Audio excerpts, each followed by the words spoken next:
Tangi tilem saged. Nggih. Nggih. Boyok niku nggih. Nggih mriki. Oh nggih. Boyok. Terus kemana sedus semprang kok glaget. Ning kula terapi niku sekeca nggih. Nggih niku.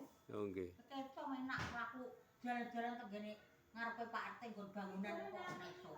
Nggih, lah jenengan priyayi pinter ya ngunjuke ya online nggih tulang. Leres niku jenengan niku. Lah nggih wong tuwa. Lah nggih. Mboten nunjuk susu ngoten niku mboten.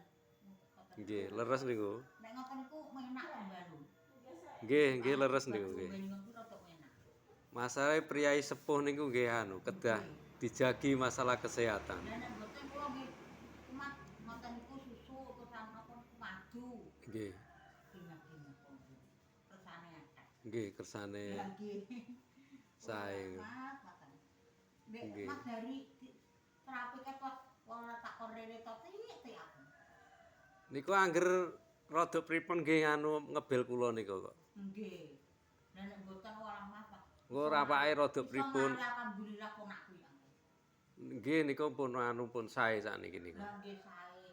Ngomong-ngomong barang utek mbiyen gak iso ngomong.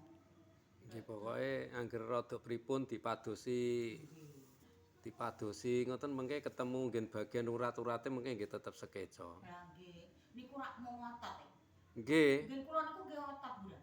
Nggih, sebab kan benten usia. Lah nggih. Nak benten usia niku penanganane nggih benten kan ngoten. Lah nggih otot